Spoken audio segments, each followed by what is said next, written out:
There's some planned capital that we thought we would get done this year, but due to various reasons, and I'm sure that you probably know some of the stories, we're partially through them, but they're not completed. In some situations, it just didn't get going as quickly as we did. For example, the Salvo Lake Emergency Operations Facility, that is partially started, but it will carry forward into 2012. The Tunstall Bay Boat Launch will carry forward into 2012. And again, there's more information about that in the detailed report that was presented to Council on November 7th. So if you want to read more about it, I'm just letting you know the highlights. There's some one-time project and capital spending that was over budget. The skateboard ramp, it's not that it was over budget, it wasn't budgeted, but it is funded from donations. So it's an offset there. The communications tower was under budget. We under-anticipated what the true costs would be. Again, there's more information in the other report. Ferry marshalling, and I know that that's not the new title, but that's the title that it was in the 2011 budget document, so I'm sticking with the same wording. But basically Snug Cove development options. That was under budgeted. And the OCP adoption, you can imagine, was quite a bit over budget. Again, optimistically budgeted.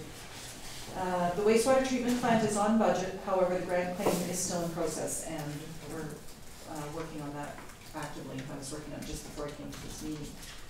I just want you to know that my deputy, Kristen Watson, made a great quote at when we presented the financial statements to council last year.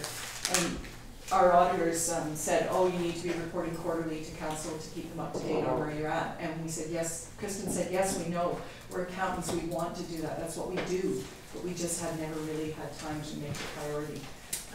Not always, but we weren't able to do it as often as we liked. So we worked really hard on doing that this year. Really can't happen until about mid-May. Those of you that have your own businesses, you know that those first couple of months things are kind of all over the place, and there's really no sense analyzing it too much in those first couple of months until things settle down. And the reality is the budget doesn't get entered into the software, the accounting software, until it's approved by council. So mid-May was when it happened in 2011. So shortly after that, though, say June 30th is when we start looking and saying, okay, we're halfway through the year. Are we on track, or is there surprises coming up, or maybe we under budgeted something, or maybe we were optimistic and thinking some revenue will come in and it's not going to come in. So we start looking in June 30th, and I know managers are often on top of theirs more regularly than that, but I'm just saying, as a finance department, we look at June 30th and say, where are we at, and start bringing a report to council. Again, it's September 30th, and that's the one I've been talking about with you. But really, monthly since then, I've been looking at it and saying, where are we at, and how's it going? And I've been sending reports to managers saying, please let me know if there's revenue you need me to help you chase down, or if there's expenses that are more than you thought they would be, and let's figure out why. Because we do make mistakes in where we code things, or there's surprises. So that's been going on throughout the year. I think it's been gone quite well. So right now, I'm looking pretty much every couple of weeks to see where we're at, just to see that there's not going to be any big surprises at December 31st. So that's all I was going to talk about 2011. We're just about ready to close it down the year. We're hoping to get invoices in, and any revenue that's been strayed, we're trying to track down. So I really don't know where December 31st is going to end up, but we're working on it very rapidly right now. Is there any questions on 2011? Where is the money for the sewer treatment plant that we were after the federal government for?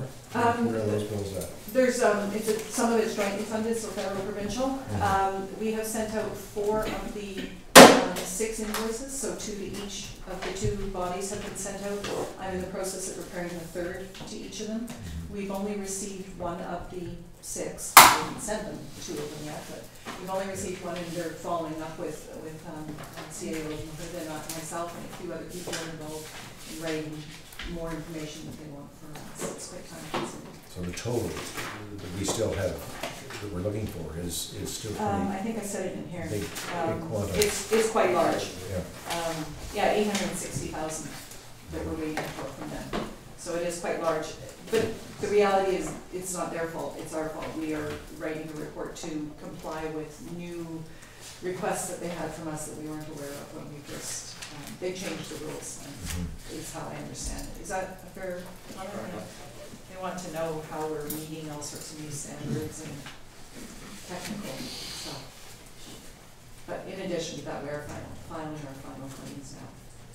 So hopefully we'll get some cash in for that. So is the 800 what we've already filed for, or is that including? No, that includes what's I'm working on now. And we've gotten already how much? I didn't bring. I'm sorry, I didn't bring it. 707, I think. So all in, it's slightly more than 1.5. Thanks. Any other questions about 2011 before I move on? How much was the sewage treatment plant budgeted for? 2.28. 2.28, and we've received 1 point. Well, 700,000 was our own, and we received 700,000, and we have 800 to come. In round numbers.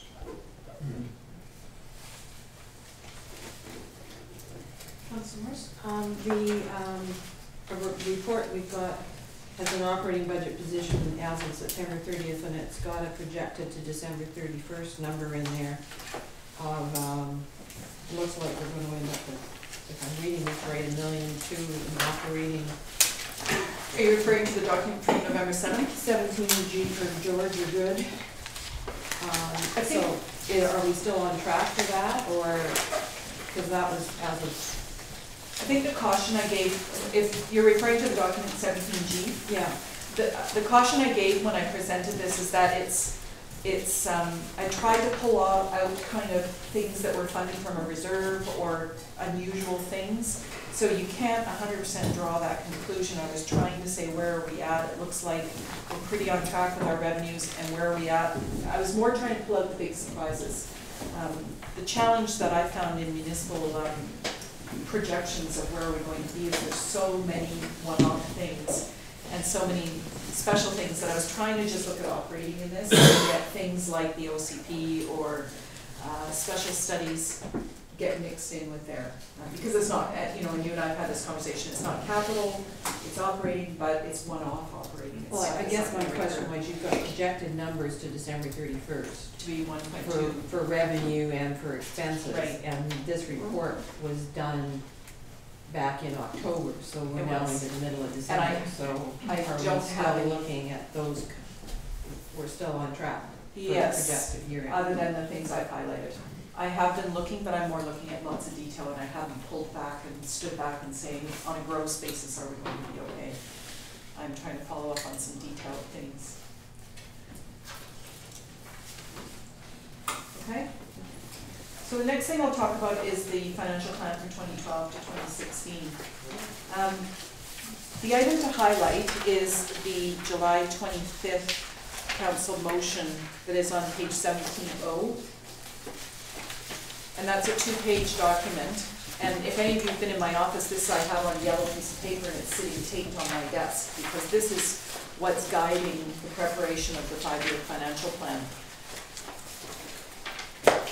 The highlight from this, if I can really cut to the chase, is the very back to 17P, the very last motion. I mean, every bit of it is important, but at the very end, it's the real crunch stuff. If I can be rude enough to say that the beginning stuff is kind of core attribute stuff about what we believe and what we want to follow. And it is important, but the part that's proving to be the challenge is the last two motions, resolution 237 and 238. That 1.5% tax increase will go to capital reserves, and 1.5% tax increase will go to capital surplus. Reserves are statutory reserves that have been set up in the bylaw. Surplus is kind of leftover stuff, and a lot of it is set aside. And if I had longer, I had planned to show you all the different reserves and surpluses that we have, and I will do that because I think that's really important. It is all available on our website if you'd like to look through it, but we will have conversations in the future about it. But those are the two things, is that there will be a 3% tax increase to go to those two savings spots. And the feeling is that we are not saving enough for future infrastructure needs. Not just for replacing a vehicle, but for replacing all of our assets that we have. And so there are different pots set aside for different things that we will need to replace, including rebuilding a road or rebuilding any of our buildings that we have that will need it. So we can talk about that more in the next coming meetings. The second motion, the resolution 238, guides the operating service levels. And it's taken me quite a while of reading it and rereading it to really understand, but what it's saying is that a further 0 to 3% tax increase will be considered for operating. However, we also need to look at revenue increases and or reductions in expenditures. So that's really important to try and get your mind around, because the reality is that everything goes up. Fuel has gone up, as everybody knows, when they're putting gas in their car. It's expensive nowadays, which really drives our ferry costs. It drives us getting supplies onto the island. Wages in our policy are proposed to go up. So to come in at 0 to 3% when we have known cost increases will be a challenge, and we are looking at that as a management team. So I wanted to make sure that council was aware of what's guiding us right now. The other diagram I wanted to talk about that I think is simplistic, but for some people it might be good, and for me it was a bit of a quick moment again. I tend to think in numbers, being an accountant, and Brent Hood came up with this, being a more of an engineering type. He wanted to do squares and boxes. So on the very back of, let's see, what page is that? On 17B, and I'll just hold it up to people who are in the audience. This is the Engineer's Guide to a Budget, which really was quite helpful. And at the top is a rectangular box, and in that rectangular box, sorry, I'm looking at this, on 17B, at the top of there is our revenue. And this is around the taxes that we get. We get a provincial grant, we get other smaller little grants, we collect some fees, and we have the ability to collect a bit of revenue and fluctuate that ourselves, but really that's our revenue. And that revenue needs to go to support our operating spending. It supports our projects and capital spending, and by projects I mean one-off things like the OCP or studying something that's not necessarily capital, but trying to keep it out of the operating so that it doesn't cloud year-to-year comparisons. And it needs to fund our savings. So I don't know if that is a way to present it to people that helps at all, but it was one thing that I thought, well, that's not so bad.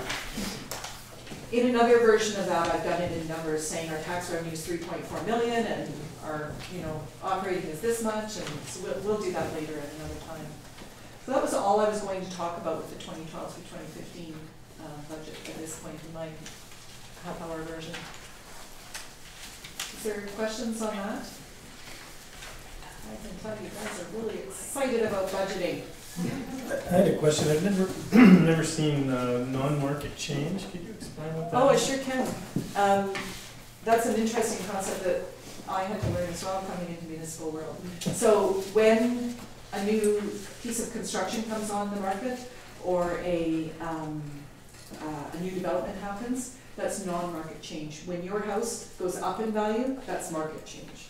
So if we say we have 20 million of construction and land and buildings on the island, which isn't the right number, I'm making that up because I don't have the real one in my head, and you and I both get our tax increase notice saying that our land has been assessed at a higher value, that's market change. But then there's all this new construction, new development, so parcels dividing in two, new additions to people's houses, that's non-market change.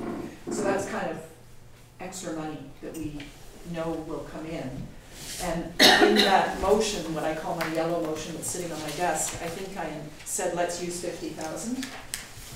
Well, the reality is it's actually 20,000, unfortunately, we found out. So those are the kinds of things that we're now learning. So what I'd like to do is bring a new document to you that kind of answers. I should have said